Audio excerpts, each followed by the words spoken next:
오늘 우리가 방금 교독했던 고린도전서 13장은 우리가 너무나 잘 알고 있는 성경 말씀이기도 합니다. 우리는 이 고린도전서 13장을 어떤 장이라고 부르죠? 사랑장이라고 부릅니다. 그도 그럴 것이 13절로 이루어진 이 고린도전서 13장에 사랑이라는 단어가 무려 9번이나 반복해서 나오기 때문입니다. 오늘 이 사랑장의 말씀을 통해서 하나님의 사랑을 닮은 사랑의 사람으로 이 자리에 있는 모든 성도님들이 보다 성장하고 성숙해 갈 수 있는 은혜의 시간이 되기를 주님의 이름으로 축복합니다.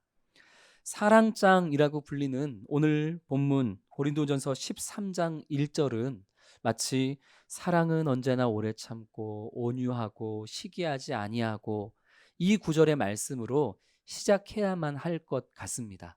실제로 고린도전서 13장이 사랑은 오래 참고 이렇게 시작한다고 생각하시는 분들이 많죠. 그러나 사랑이 무엇인가에 대한 이 정의는 고린도전서 13장 이 사랑장의 두 번째 문단이라 할 수 있는 4절부터 기록이 되어 있습니다. 이 사랑장의 시작 1절부터 3절은 사랑이 무엇인가 보다 앞서서 사랑이 없으면 어떤 상태가 되는가 이것을 시작으로 사랑장이 시작이 되어지고 있습니다. 사랑이 없으면 어떻게 되는가? 우리 1절부터 3절까지 말씀 다시 한번 읽겠습니다. 내가 사람의 방언과 천사의 말을 할지라도 사랑이 없으면 소리나는 구리와 울리는 꽹과리가 되고, 내가 예언하는 능력이 있어 모든 비밀과 모든 지식을 알고 또 산을 옮길 만한 모든 믿음이 있을지라도 사랑이 없으면 내가 아무것도 아니요, 내가 내게 있는 모든 것으로 구제하고 또 내 몸을 불사르게 내줄지라도 사랑이 없으면 내게 아무 유익이 없느니라. 아멘. 사랑이 없으면 어떤 상태가 된다고 얘기하죠? 사랑이 없으면 우리 교회가, 사랑이 없으면 우리 공동체가, 사랑이 없으면 우리나라와 민족과 세계 열방이 와르르 무너진다. 그렇게 말씀합니까? 사랑이 없으면 어떻게 된다고 하죠? 누가 아무 유익이 없다. 이 누가가 중요한데요. 우리 다시 한번 화면을 보면서 색으로 칠해져 있는 부분만 한번 읽겠습니다. 시작. 내가 사랑이 없으면 구리와 꽹과리가 되고, 내가 사랑이 없으면 아무것도 아니요, 내가 사랑이 없으면 아무 유익이 없느니라. 사랑이 없으면 누가 문제가 되는 거죠? 이게 아주 중요합니다. 사랑이 없으면 이 사람 저 사람 이 나라 저 나라에 문제가 생기는 게 아니라, 사랑이 없으면 바로 내가 누구에게라도 어디에 가서라도 아무런 도움도 못 되고 아무런 필요도 없는 그런 가치 없는 인생이 되어버리고 만다. 사랑이 없으면 내가 그런 무가치한 존재가 된다. 이 무시무시한 말씀으로 사랑장이 시작이 되고 있다는 것이죠. 사랑장이라고 해서 뭔가 달달하고 간질간질한 말씀으로 시작이 될 줄 알았는데, 오히려 사랑이 없는 너의 삶은 아무런 가치 없는 삶일 뿐이다 라는 아주 무서운 경고의 말씀으로 사랑장은 시작이 되고 있습니다. 이 말씀이 너무나 무섭게 다가오는 이유는 사랑이 없어도 방언과 천사의 말을 할 수 있다는 거고, 사랑이 없어도 예언과 하나님을 아는 지식과 산을 옮길 만한 믿음이 있을 수 있다는 말이고, 사랑이 없어도 교회 안에서 구제와 헌신이 충분히 가능하다는 이 말씀이 우리로 정말 무섭게 만드는 것이죠. 사랑 없이도 이 모든 것들이 다 가능하지만, 다만 사랑 없이 행해지는 이 교회 안에서 이루어지는 그 모든 뛰어나고 놀라운 일들은 그저 아무에게도 도움이 되지 않는 무가치한 울리는 꽹과리와 같은 것과 다를 바 없다라고 말씀합니다.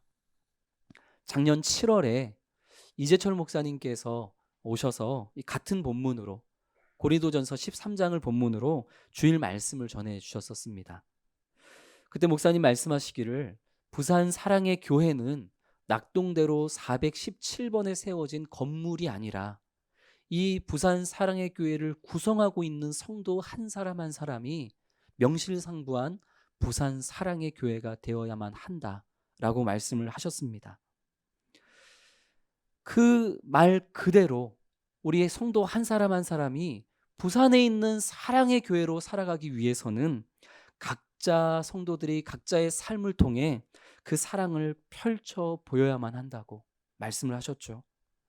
뭔가를 하기는 하는데, 살아가기는 하는데, 뭔가를 이루려고 하기는 하는데 그 동기에 사랑이 없다면, 그 과정에 사랑이 없다면 그가 행하는 모든 일들은 그저 시끄럽고 누군가를 불편하게 하는 그런 꽹가리와 다를 바가 없는 인생이 된다 말씀하셨습니다. 오히려 그런 인생은 복음에 도움이 되지 않는, 오히려 방해가 되는 그런 복음의 장애가 될 뿐이라 하셨습니다. 제가 목사 안수를 받았던 때가 2012년 10월 9일이니 계산해 보니 만으로 딱 10년이 넘었더라고요. 근데 제가 목사 안수를 받고 한 5년쯤 지났던 해에 저에게는 지나온 5년여의 시간과 또 앞으로의 이 목회 사역을 어떻게 해야 될지에 대해서 아주 심각하게 스스로를 좀 생각해 보는 그런 개인적인 이슈가 하나 생겼었습니다. 어느 날 아주 늦은 밤에 김제 시골에서 목회를 하고 계시는 저희 아버지로부터 저에게 전화가 왔습니다. 힘이 다 빠진 목소리로 저희 아버지는 성도님 중에 다른 교회로 옮기겠다는 한 성도님으로 인해서 마음이 너무나 괴롭고 마음이 너무 아프고 힘들어서 일주일 동안 잠도 못 자고 밥도 못 먹고 그 입과 코 안이 다 헐고 그래서 지금 병원도 다니고 있노라고. 그런 이 얘기를 어디에 가서도 할 수 없어서 같이 목회를 하고 있는 그저 아들에게 그 마음을 좀 나누고자 전화를 했노라. 그렇게 말씀을 하셨습니다. 저는 아버지에게 그날 말씀드리기를 어차피 그 성도님이 다른 교회로 가시겠다고 마음의 결정을 내린 상태라면 돌이키기도 힘드니 그냥 그 성도님을 떠나 보내시라고.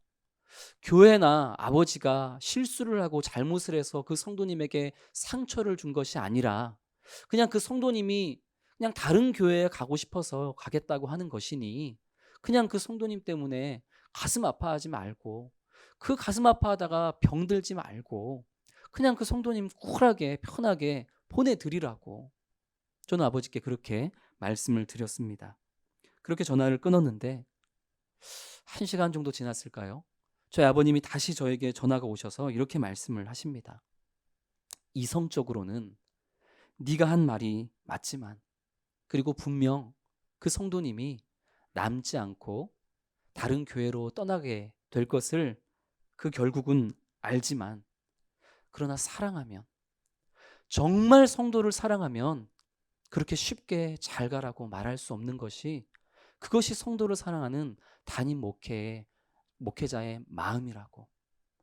그 성도 한 사람이 진짜 좋은 교회를 간다고 하더라도 그 마음에 아쉬움과 안타까움이 있어서 잠 못 이루는 것이 그것이 성도를 사랑하는 목회자의 심정일진데 그 성도가 딱 봐도 영적인 어려움을 당할 수밖에 없는 교회로 옮기겠다는데 무자르듯 잘 가시오 라고 말하는 것은 결코 성도를 진실되게 사랑하는 담임 목회자에게서 나올 수 있는 반응은 아니라고 저에게 말씀을 하셨습니다.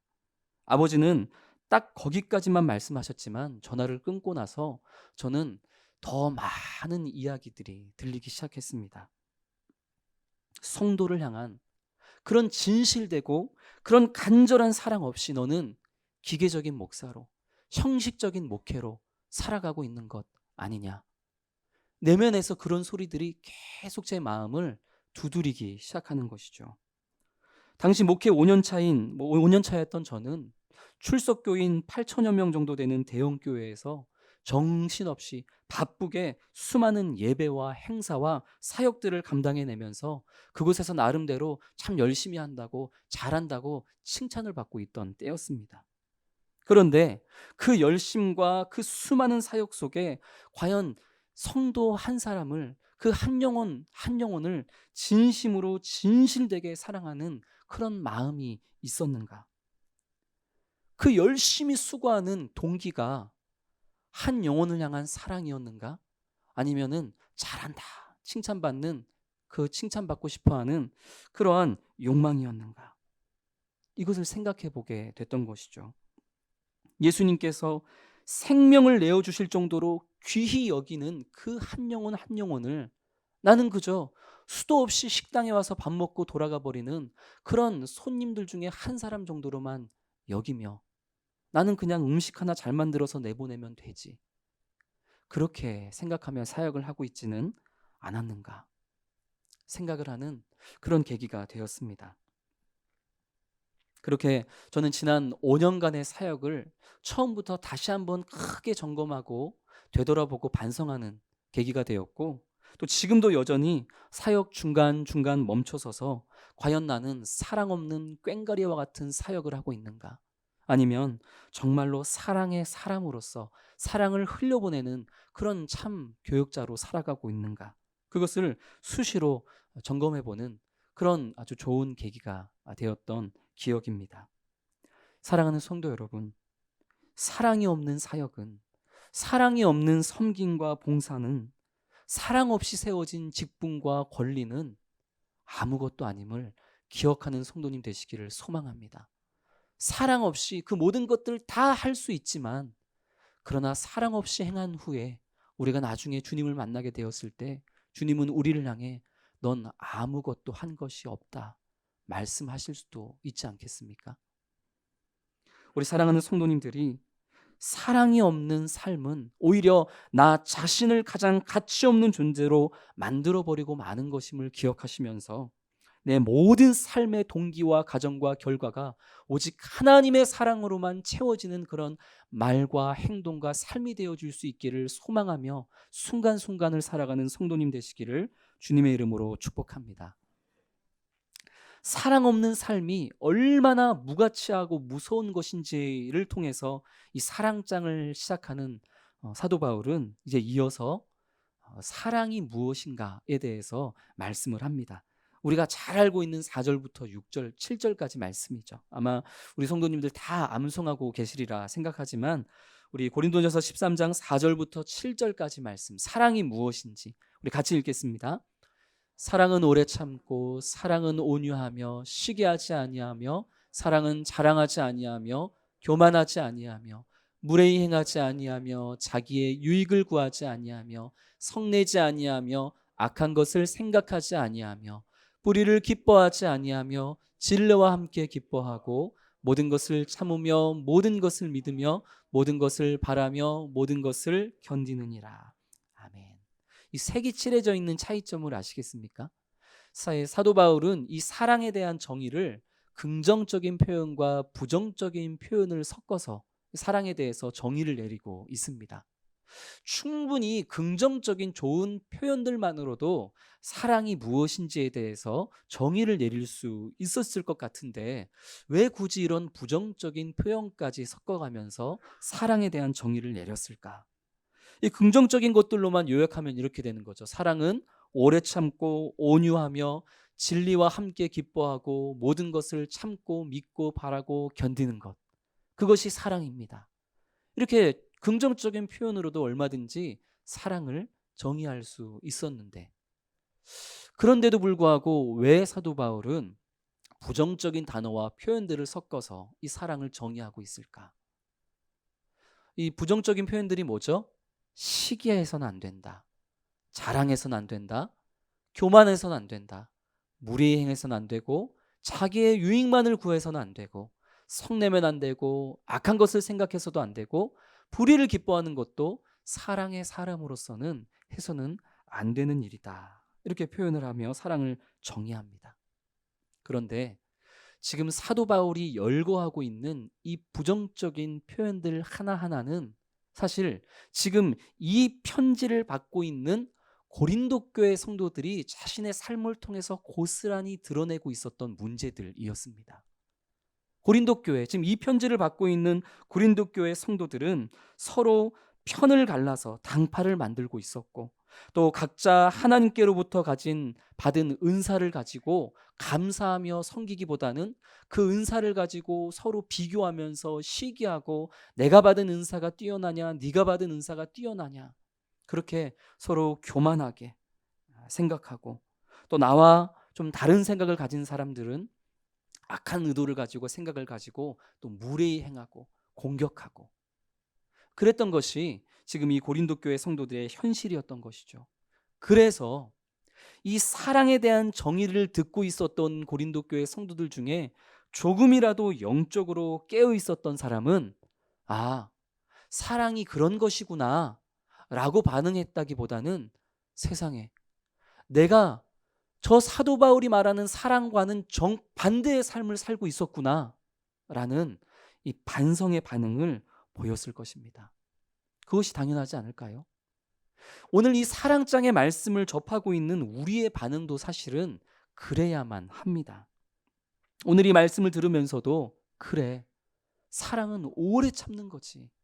그런데 우리 남편은 좀 그렇게 인내심이 없는지 이렇게 반응하고 그래, 오늘 말씀처럼 사랑은 성내지 아니하는 거지. 그런데 우리 아내는 얼마나 사나운지. 우리 집이 동물의 왕국도 아니고. 이렇게 이 사랑의 정의를 통해서 나 자신을 돌아봐야 하는데 우리는 그 사랑의 정의를 가지고 여전히 내가 아닌 다른 사람을 평가하고 다른 사람에게 문제를 발견하고 찾아내려 하는 것이죠. 고린도전서 13장 사랑장이 내가로 시작하지 않습니까? 내가로 시작하듯이 이 사랑이 무엇인지에 대한 정의에서도 사도 바울은 다른 사람이 아니라 사랑을 살아내지 못하고 있는 나의 문제가 무엇인지를 스스로 점검하고 돌아보고 발견할 수 있게 하기 위해서 굳이 이런 부정적인 표현을 섞어가며 당신들이 얼마나 사랑의 삶을 살지 못하고 있는지를 스스로 생각해 보라고 그렇게 지금 의도적으로 이야기를 하고 있는 것입니다.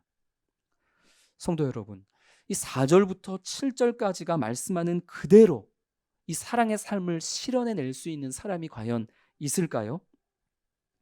죄로 왜곡되어 있는 모든 인생은 애초에 이런 자기 희생적이고 자발적이고 조건을 내걸지 않는 이 아가페의 사랑을 실현해낼 수가 없습니다. 인류 역사 가운데 이 아가페의 사랑을 몸소 완전하게 실천해내신 분은 한 분밖에 없습니다. 누구시죠? 예수님이시죠. 사도 바울이 정의하는 이 사랑은 오직 예수님만이 완전하게 삶으로 실현해내실 수가 있다는 것입니다. 그러면 어차피 우리는 그런 사랑을 살아낼 수 없으니 그냥 일찌감치 포기해버리는 게 그게 가장 지혜로운 것일까요? 그렇지는 않습니다. 지금 서점에 가면 세상이 제안하는 이 사랑의 사람이 되기 위한 방법과 관련된 무수한 책들이 나와 있습니다. 유튜브만 봐도 사랑의 사람이 되기 위한 세상의 제안을 강의하는 그런 유명한 강의들을 우리가 얼마든지 찾아볼 수 있습니다. 사랑의 사람이 되기 위해서 오래 참는 방법, 사랑의 사람이 되기 위해서 겸손해지는 방법, 사랑으로 이웃을 대하는 방법, 이렇게 사랑의 사람이 되기 위한 우리의 의지와 열심을 어디에 쏟아야 할지를 알려주는 책과 명강의들이 우리 주변에는 정말 많습니다. 그것들이 우리에게 일정 부분 도움이 되기는 하지만 그러나 성경은요, 우리의 의지와 열심을 그런 데 쏟기보다는 사랑 그 자체이신 하나님, 사랑이 육신이 되어 이 땅에 오신 예수 그리스도, 그분을 아는 것, 그분을 더 알아가기 위해서 우리의 의지와 열심을 쏟아내는 것, 그것이 진짜 사랑의 사람이 되는 가장 지혜로운 방법이라고 성경은 우리에게 말씀하고 있습니다. 사랑의 사람이 되기 위해서 세상이 제안하는 그런 여러 가지 방법들도 나쁘지는 않지만 그러나 그 사랑 자체이신 예수 그리스도를 알고 그리고 그분과 연합하는 것, 그것보다 더 사랑의 삶을 확실하게 살아낼 수 있는 게 과연 어디 있겠습니까? 우리가 말씀과 기도 안에서 예수님의 십자가 사랑, 그 사랑의 최고봉을 경험하게 되고 그 사랑의 예수님을 믿음으로 말미암아 그분과 예수 그리스도와 연합하게 될 때, 그때부터 우리는 내 힘과 내 의지가 아닌 내 안에 살아계시고 역사하시는 성령의 인도하심으로 말미암아 예수님만이 하셨고 하실 수 있는 그 아가페의 사랑을 이제 우리도 우리의 말과 행동으로 살아낼 수가 있게 되는 것입니다.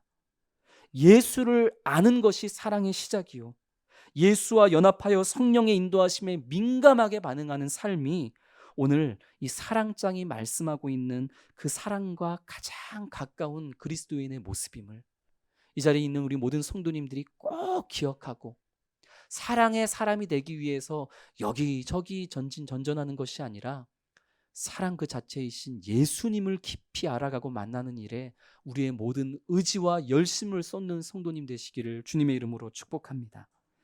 사랑하는 성도 여러분, 이 사랑장인 고린도전서 13장이 어떻게 마무리가 되죠? 우리 13장 13절 같이 읽겠습니다.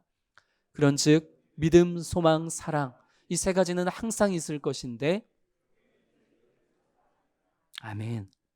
믿음, 소망, 사랑, 그 중에 제일은 사랑입니다. 그런데 그 중에 제일인 사랑이 존재하기 위해서는 믿음과 소망이 항상 있어야만 한다는 말씀입니다.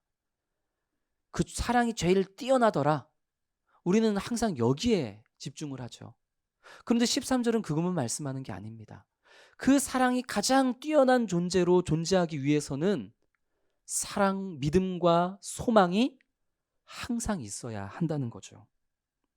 예수 그리스도께서 우리를 위해서, 나를 위해서 죽으시고 다시 살아나셨다라는 바로 그 믿음이 있어야 하고, 그 예수 그리스도께서 부활하시고 승천하셨지만 때가 될 때에 다시 재림하시고, 그분이 재림하실 때에 우리가 그 마지막 심판날 예수와 같이 될 것이라는 바로 그 소망을 가지고, 그 예수에 대한 믿음과 소망을 가지고 살아갈 때에만이 사랑의 사람으로 살아갈 수 있다라고 오늘 사도 바울은 이 사랑장을 통해서 말씀하고 있습니다.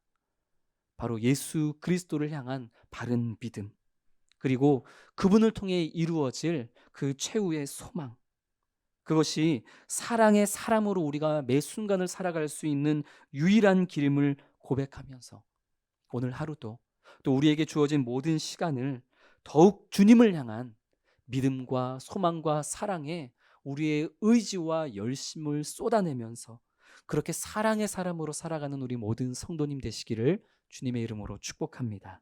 주님께서 사랑의 마음으로 우리의 마음을 만져주시고 채워주실 것을 간절히 소망하면서 우리 그렇게 함께 기도하기를 원합니다. 사랑이신 하나님, 오늘 우리가 사랑의 사람으로 살아가고 있는지를 이 말씀을 통해 점검하고 돌아볼 수 있게 하여 주셔서 참 감사합니다. 혹시 우리도 고린도 교회 성도들처럼 주님이 주신 은사를 교만하게 자랑하고 서로 시기하고 악한 생각으로 우리 이웃들에게 또 우리와 함께하는 사람들을 무례히 행하며 사랑 없는 모습으로 살아가고 있는지 돌아보며 행여 우리 안에 그런 모습이 있었다면 주님 용서하여 주옵소서.